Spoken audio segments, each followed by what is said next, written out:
आज का टॉपिक है सबक्वेरीज, क्वेरी के अंदर क्वेरी कैसे। आज की वीडियो में हम सीखेंगे welcome to day 11, what is a subquery, scalar subqueries explained, multirow subqueries, subquery in from clause, subquery in select clause, correlated subqueries, exists operator power. चलिए शुरू करते हैं। Hey guys, welcome back to day 11 of our 30-day SQL challenge. आज हम SQL का एक बहुत high powerful और एसेंशियल कॉन्सेप्ट सीखने वाले हैं जिसे हम सबक्वेरीज या नेस्टेड क्वेरीज कहते हैं। इमेजिन करो आपको एक टेबल से अनएम्प्लॉइज का डेटा निकलना है जो कंपनी की एवरेज सैलरी से ज्यादा कमा रहे हैं। अब प्रॉब्लम यह है कि एवरेज सैलरी ह्यूम पहले से पता नहीं है। तो हम क्या करेंगे? पहले एवरेज सैलरी निकालेंगे, फिर इस वैल्यू को उसे करके फिल्टर लगाएंगे।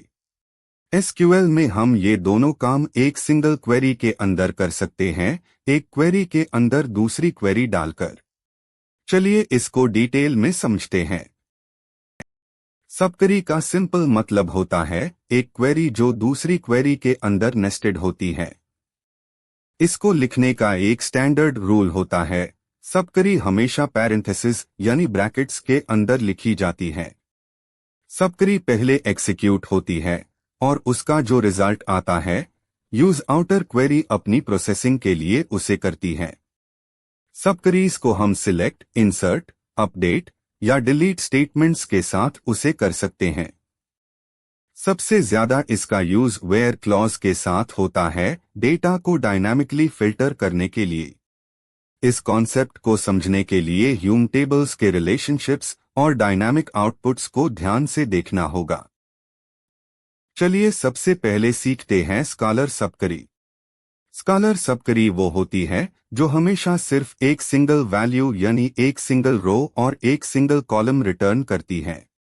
जैसे ह्यूम हमारी एम्प्लॉइज टेबल से सबसे हाईएस्ट सैलरी वेल एम्प्लॉय का नाम चाहिए।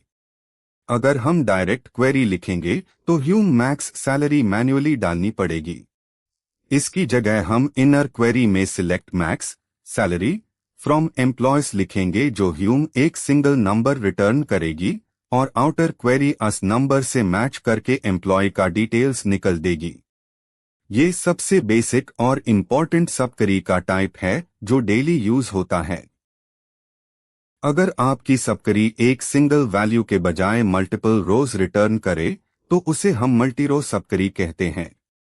ऐसे केसेस में हम स्टैंडर्ड इक्वल टू या लेस देन ऑपरेटर्स यूज नहीं कर सकते क्योंकि SQL कंफ्यूज हो जाएगा कि किस वैल्यू से कंपेयर करे।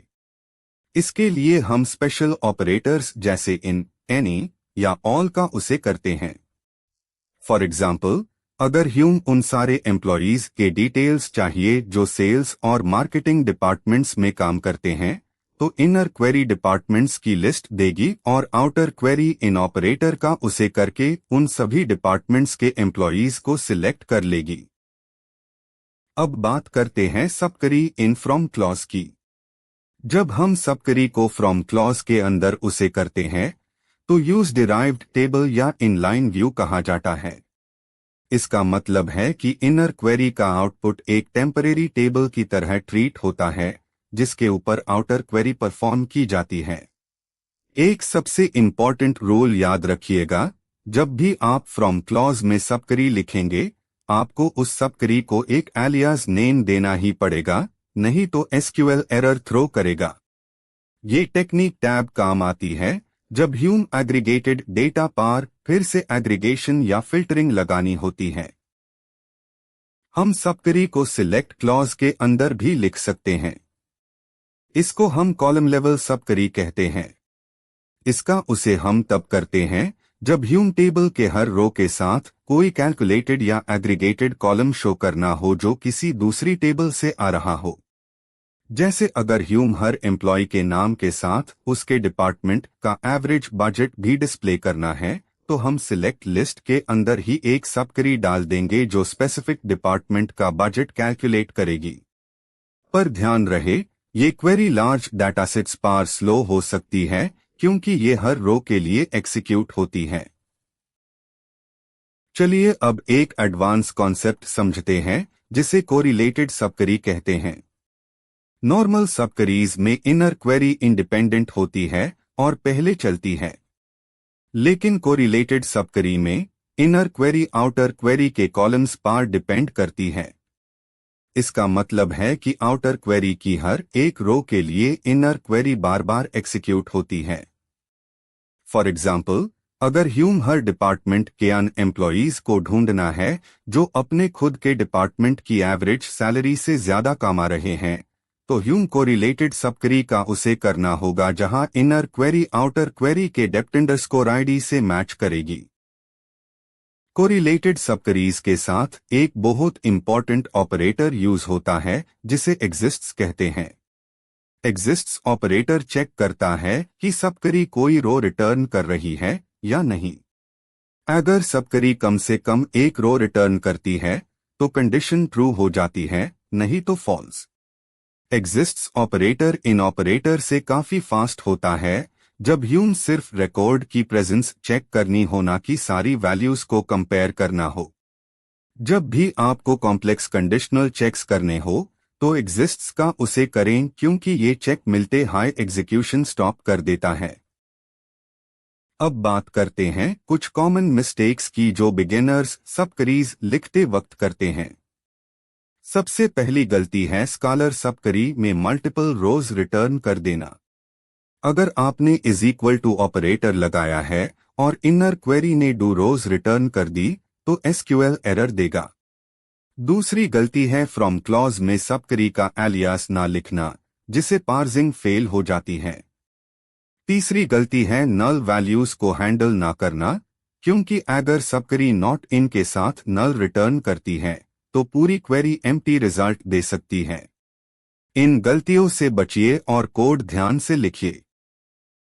आपके लिए एक प्रो टिप, हमेशा ध्यान रखें कि सबक्वेरीज लिखना आसान तो होता है पर यह हमेशा परफॉर्मेंट नहीं होती। कई बार सबक्वेरीज की जगह जॉइंस का उसे करना ज्यादा बेनिफिशियल होता है क्योंकि डेटाबेस ऑप्टिमाइजेस जॉइंस को बेहतर तरीके से एग्जीक्यूट करते हैं। अगर आपकी क्वेरी बहुत स्लो चल रही है तो सबक्वेरी को जॉइन में रिराइट करके एग्जीक्यूशन प्लान चेक करें। लेकिन कॉम्प्लेक्स लॉजिकल चेक्स के लिए सबक्वेरीज बेहतरीन है। इस प्रैक्टिस को स्ट्रॉन्ग करने के लिए अलग अलग डाटासेट्स पर क्वेरीज लिखें और आउटपुट एनालाइज करें। तो आज हमने सीखा कि सबक्वेरीज क्या होती है, स्कॉलर और मल्टीरो सबक्वेरीज कैसे काम करती हैं और कोरिलेटेड सबक्वेरीज कैसे लिखी जाती है। सबक्वेरीज डेटाबेस कोडिंग का एक फंडामेंटल पिलर है। इस वीडियो के डिस्क्रिप्शन में आपको प्रैक्टिस डाटासेट्स और क्वेरीज मिल जाएंगी, उन्हें जरूर ट्राई करना। कल डे 12 में हम एक और अमेजिंग टूल सीखेंगे जो सबक्वेरीज के कॉम्प्लेक्सिटी को बिल्कुल आसान बना देता है, जिसे हम सीटीईज कहते हैं। अगर वीडियो अच्छी लगी तो लाइक और सब्सक्राइब जरूर करें।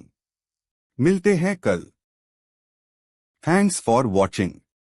Please subscribe the channel for daily tutorials.